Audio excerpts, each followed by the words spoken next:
Good evening, everybody. It's Steve with Real Progressives. How are you doing this evening?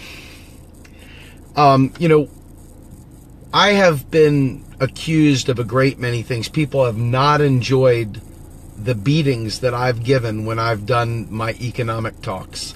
Sometimes I will be honest with you. Sometimes I come off like a jackhammer, ready to strike, ready to attack.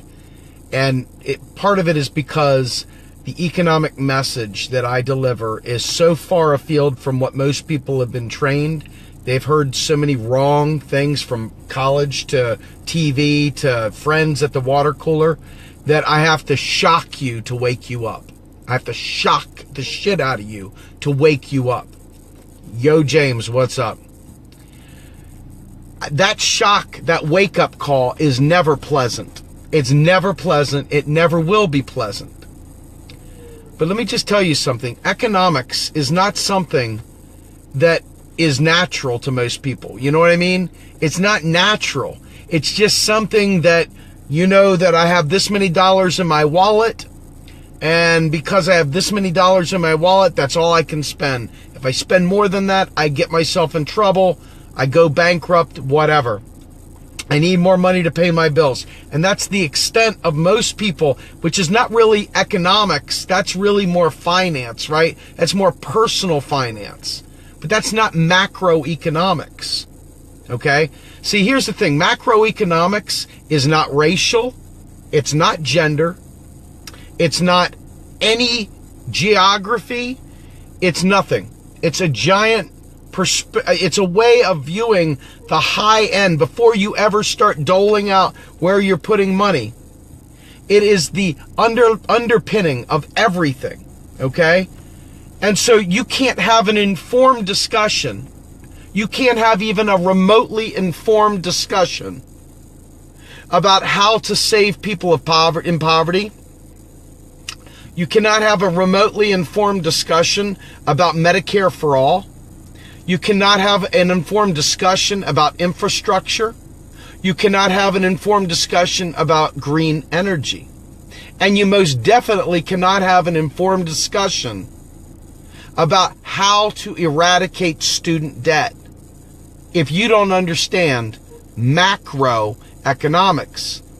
Macroeconomics is the policies by which we talk about how money is created, how it's distributed, how we consider getting the space to create micro policies. Okay? And when we talk about this, people ask questions like, well, how does that help gay people? Or how does that help people of color? Or how does that help this group or that group or the other group? And the reality is that what it does is it sets up the stage for you to begin discussing the policy prescriptions necessary to save lives. Okay? One of the things that is deadly to us, and you don't even realize it, is you spend an awful lot of time talking about what should be. Well, this should be this way, but it's not. Or this should be, but it's not. And so because you spend so much time talking about what you think should be, you never take the time to figure out what is and then make descriptions based upon what is so that you can prescribe life-saving programs and life-saving platforms for parties and life-saving anything. You can't do anything without understanding the macro level. This is not trickle down. Some jackass told me that it was trickle down. It's like, no, buffoon. Dollars come from the federal government. That's where all money starts. All U.S. dollars, net financial assets. You can borrow money from banks. You can borrow money on credit cards. You can borrow money at a whole host of different places. But the only place that can create net financial assets, in other words, spend new money into existence, is the federal government. Not the state governments, not your township, not your local school board. No one but the federal government can create net financial assets. In other words, spend money into existence. Now, you see a lot of people out there belly aching about this person's ignorance. Well, they didn't understand this about my culture, or they didn't understand this about my race or my gender, or about my geography, or about my age group, or about my ailment, about my alcoholism, about my psoriatic arthritis, whatever, about the child abuse I experienced, or about any number of things. And that is very specific to that individual, or very specific to this group of people. Macroeconomics, though, is universal. It doesn't matter any of those identity things. Not 1 ounce of it matters where you come from. It is true whether you're this, that, or the other. Doesn't make a shit's bit of difference whether you had grown up with bad problems in your household. Doesn't matter whether you lived in jail. It doesn't matter whether you've traveled around the world. Bottom line is, macroeconomics is the one unifying thing that we can all get on board with if we start focusing. Now, because people are steeped in these other issues that way down, these issues that fall down below that, and they don't start from truth, people have to die for that ignorance. People die for that ignorance. And my concern here is this. It's very, very difficult for me to contain the rage that I feel when I know that people are dying because people don't give a fuck about this. They don't care about it. It's not exciting. It's boring. They have a case of the feels of what they think it should be, and so they tune you out. So for me, and you watch other groups and these other issues that they have, and people don't listen or they don't understand, and man, they go apoplectic if you don't speak correctly, if you don't say it right, if you don't understand their experience, if you don't understand whatever, they go bonkers. But here is this one universal truth that affects all of us, every last one of us. You want Medicare for all? I'm telling you how to get it. You want to repair the bridges so you're not taking your life in your hands when your car goes across it? We know how to do that. When you're talking about fixing the pipes in Flint, Michigan, we know how to do that. And when we try and explain this to people, they tune it out. They tune it out. And that makes them, in our world, murderers by proxy. That's a word we use at Real Progressives. We call those individuals murderers by proxy. They have the blood of the deaths of every person that has been killed by austerity. Every time the federal government cuts corners, every time they say they got to cut food stamps, every time they say they got to cut some program, they don't raise Social Security to a living wage, every time they do something that says the government is out of money and they don't support what we're fighting for, they literally are killing someone by their ignorance. It's lethal ignorance. Do you see why I get enraged now? Once you understand this and the light bulbs go on, you can lock arms with every person across the globe. It doesn't matter what race they are, it doesn't matter what color they are, it doesn't matter what gender they are, it doesn't matter what nationality they are. Once you understand monetary sovereignty, all the myth-telling, all the bullshit will drive you effing crazy. But people come to me and tell me that I've got to be kind and sweet, and I need to be gentle and more kind in my approach. And maybe I do at this point. Maybe there are enough people that have woken up to help carry that message further in a different way. Maybe people are starting to hear it enough that maybe they would hear it better in a different way. I don't know. But I can't stop being outraged that people are dying over this. I cannot stop being outraged over people dying from cuts to federal spending. And when you don't know this, you wonder why Steve's so mad. Oh, Steve triggers me with his anger. His way of speaking triggers me. He called me stupid. He called me stupid. He called me a murderer by proxy. And it gets him upset. Oh, I'm triggered. It bothers me so much. But let me tell you, for real.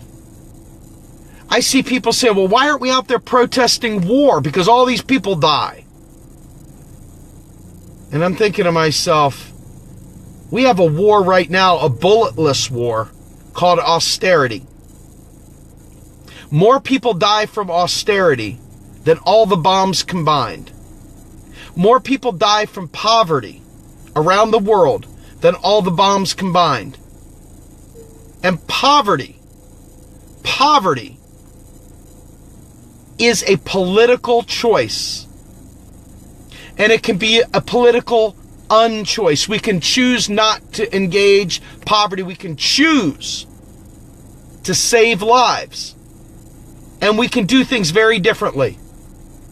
We don't have to rip apart the monetary system. That's not the root of our problem. The root of our problem is that our Congress does not spend on the 99%. They only spend on war. They only spend on corporate bailouts. They only spend on things that don't help you and I. So we get this bogus, warped idea that we have to change our monetary system or change all these things because we don't understand. And that ignorance is lethal. There are a good many friends out there. There are a good many friends out there that are trapped and steeped in identity politics. They don't realize how much xenophobia is brought on because of a lack of jobs. And the lack of jobs is brought on by austerity, because the money comes into the system because the federal government spends it into existence. Do you understand me? Once you understand MMT, you cure 80 to 90% of the xenophobia in America, because people are no longer chasing after scarce jobs, because we could institute a federal job guarantee with living wage, living benefits immediately. Eradicating xenophobia for most people. Most people are not xenophobic. Most people just want to protect their families, and they see people coming in taking these scarce jobs from them in their minds. And what we're talking about is we can eradicate that. You want to talk about racism? Let me tell you something. I'm a white man. I can't help it. Sorry. But I've lived in the rooms of AA and NA for a long time. And I have worked with toothless, homeless people. And I've worked with wealthy senators and other people who have this disease. And guess what? It's the great equalizer also. The same great equalizer as the monetary system. And I can tell you firsthand that so many people are trapped in poverty and feel completely and utterly destitute. And when you're in a situation where there is no proper economy, you're left with an alternative economy. And that means you're trading favors, sexual favors, you're trading drugs, you're killing people, you're doing whatever it takes to survive. And it's a terrible situation to be forced into. But when you create an artificial scarcity of dollars, which create an artificial scarcity of success, you have literally condemned people to death. Whether it be from a lack of health care or murder. Lack of safety, you name it. So when I hear people tell me that they care so much about race relations and they want to fix the police and they want to fix all these things, I tell them point blank, you want to fix poverty and you want to change the situation so desperate people don't behave like desperate people. Take away the desperation. Give them a federal job guarantee with living benefits and a living wage. Give them mobility to leave the city if they want to and go somewhere else. Give them the ability to have mobility. Give them the ability to say goodbye to areas like Flint, Michigan that don't take care of their people. If you want to have a more just society, it starts at the macro level. You can't legislate how I feel about somebody, and I can't legislate how you feel about somebody. But we can legislate how our system works in terms of how we spend money.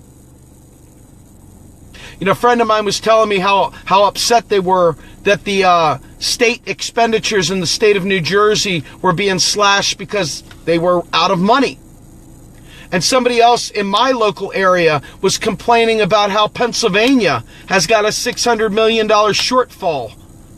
And they were wondering how this could be.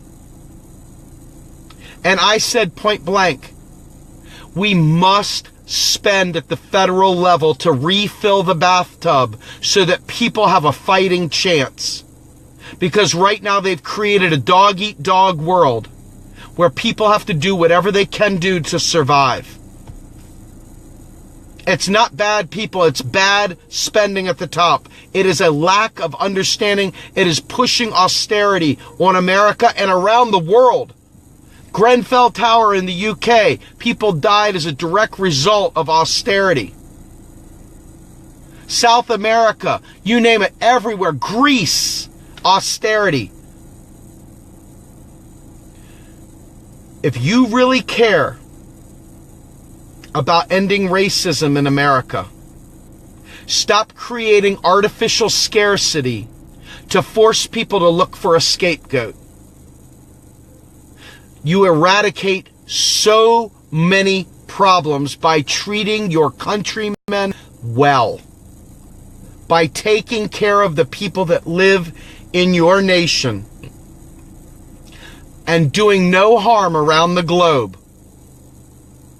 You satisfy and you solve so many problems. Stop strapping children with debt before they get their first job through student loans that can never be pushed away through bankruptcy. There's no reason for it. Eradicate student debt. Eradicate medical bills. Right now, make healthcare a right. We can do it. We can do it. But if you think that macroeconomics is just some white boy scam, if that's the way you view it, if you just think it's white male populism pushing an economic narrative, you're not paying attention. You're not paying attention, and that level of ignorance is lethal. It is lethal. There are studies out there, many studies, that show that poverty kills so many people. People don't have good nutrition, they die. Or, imagine this, let's role play for a second. You go to the elementary school and you see some poor young person of color and they are acting out in class, they're misbehaving, whatever. And you got some uppity person in the classroom saying, well, how come they always act that way? And you say, well, let me talk to you about that. And you find out that they don't have any money. They can't find a job except for a third shift or whatever it is they do with these shift work. They find out that the nutrition level is crap. They can't go to the doctor. They can't take off work to tend to a sick kid. They can't help their kid with their homework. The kid comes to school. He's been living in a war zone. He can't pay attention in class because he's bouncing off the wall from the sugar in his food. And then all of a sudden we kick him to the curb and we say, go be a man, go adult. Go out there and make a living, be responsible. And then all of a sudden they're in jail. And the system perpetuates itself. The new prison industry is fattened up. The drug detection industry is fattened up. And there we go. People are dying and living a life of poverty and terrible, terrible, terrible situations. All preventable by understanding macroeconomics. Does that sound like white boy populism to you? I hope not.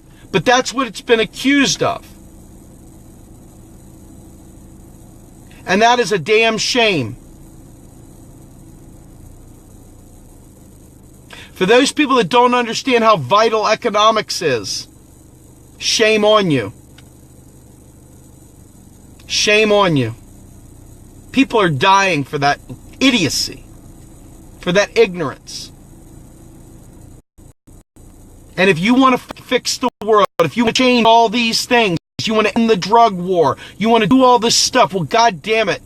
Put your money where your mouth is and put your time there and stop shitting on economic populism and start learning about it. If you don't know something, how dare you speak about it, right? You speaking past your knowledge level? You're speaking out of turn? You're talking about shit you don't understand? How dare you? How dare you have a comment on economics if you don't understand economics? Right? Well, we got to start somewhere, right? We got to talk through this stuff.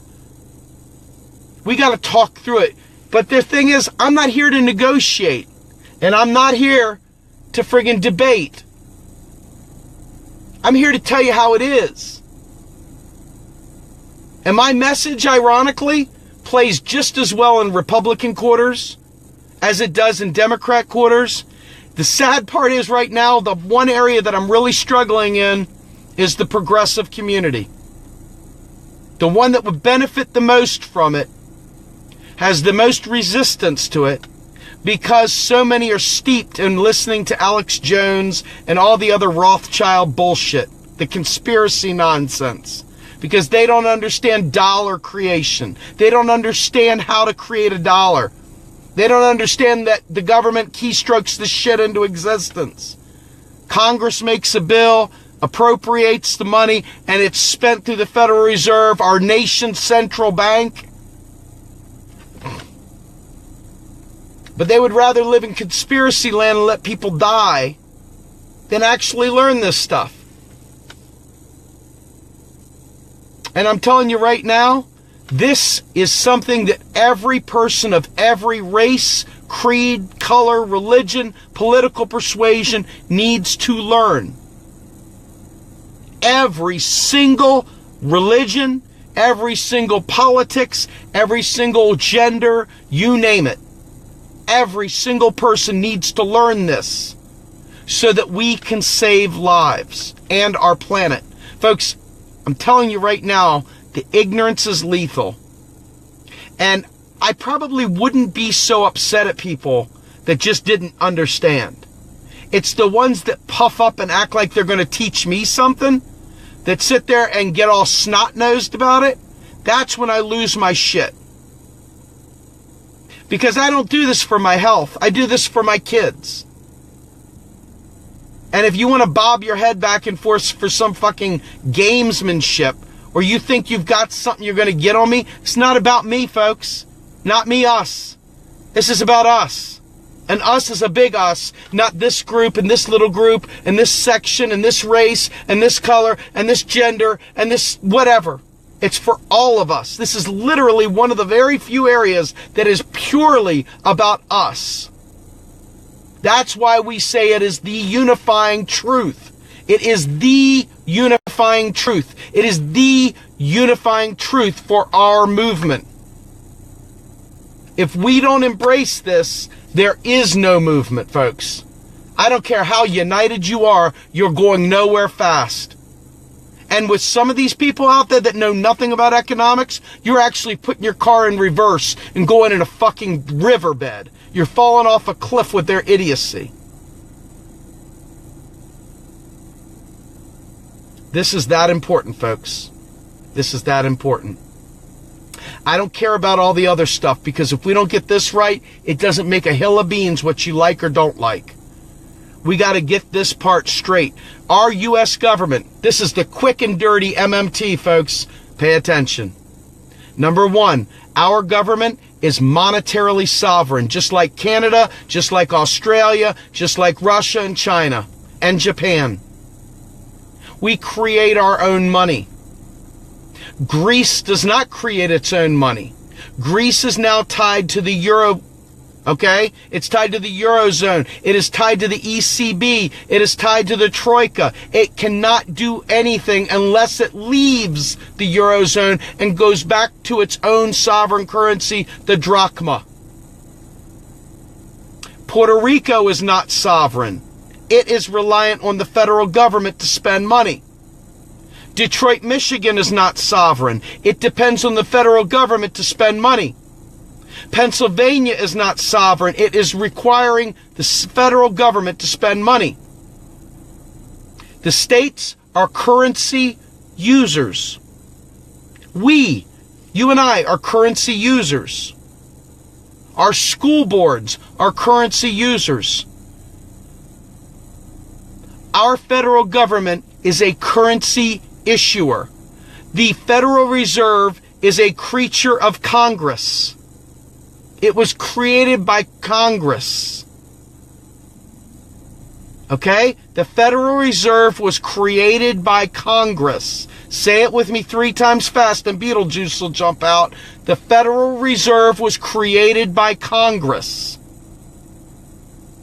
Taxes do not fund spending at the federal level. What do I mean by that? Let's be very clear. The state must spend before it taxes, because where does the dollar come from? One place and one place only, my friends, the federal government. The state spends and then it taxes it back. Why does it tax? Because if you don't tax the dollar,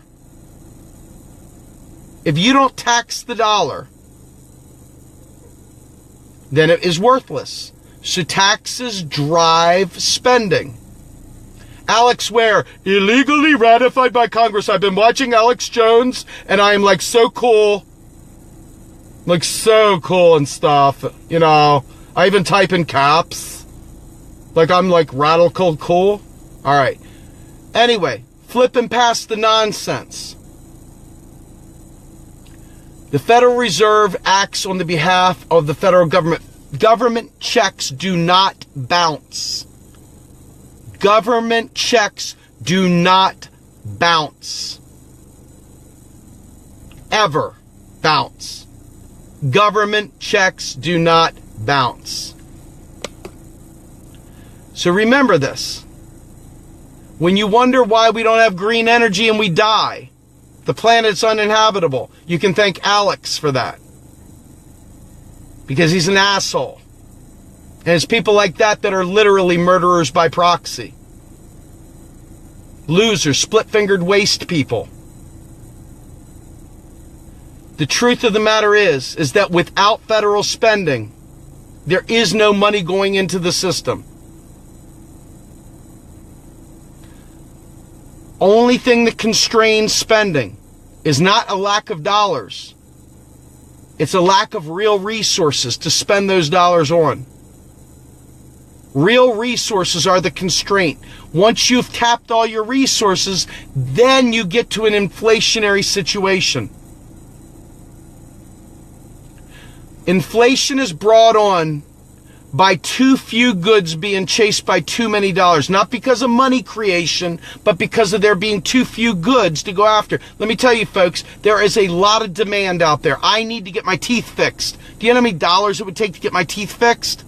I need to get my car fixed. I have all kinds of things in my house that need fixed. That's just at a personal level. Lots of need, right? Our bridges are falling apart. Lots of need.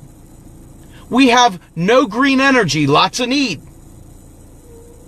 We are not able to give Medicare for all right now because we don't have enough doctors and nurses and friggin' hospitals and everything else. Folks, we got tons of need. Tons of need. Tons of untapped resources. So, folks, MMT is a description of the way currency works wherever it is. And what I just broke down for you was the truth, because in 1971, the U.S. left the Bretton Woods Accord. In 1934, it left the gold standard, which was the dead standard, the dumb standard. We have a sovereign, free-floating, non-convertible fiat currency, that it derives its value not from the petrodollar, but from taxation. We have a state currency, whether you like it or not. Tula, what? Okay? A state currency. It's very, very important that you remember this. And the key to modern monetary theory, at the end of the day, is the federal job guarantee to eradicate involuntary unemployment and to peg the currency, if you will, to the job standard, to labor. And we're not talking about Eugene V. Debs fucking labor. For all the fucking people that say this stupid shit, we're talking about redefining work. We're talking about local communities deciding what they need that is not profitable, maybe, and spending on the public purpose, federally funded, locally administered, pegging the currency forever to the labor standard. Eradicating poverty, eradicating generational poverty, eradicating the power that the man has on labor, setting the bar, the baseline for all benefits, and preventing the capitalists from destroying us. Now you say you want it, here's the proof. Let's see it. I see an awful lot of full cups out there that saunter about talking about the Federal Reserve shit, destroying lives every breath they take. Every breath they take. Talking about the Rothschilds and Soros and all the other shit. Learn macroeconomics. Stay away from the bullshit. You want to save lives? Mean it. Stephanie Kelton, Warren Mosler, L. Randall Wray, William Black, Joe Firestone, Fidel Kaboob, Stephen Hale, Bill Mitchell. The list is long.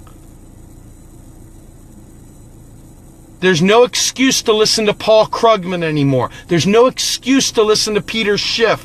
There's no excuse to listen to any of these fools. And you notice I didn't say Richard Wolff. Any idea why that might be?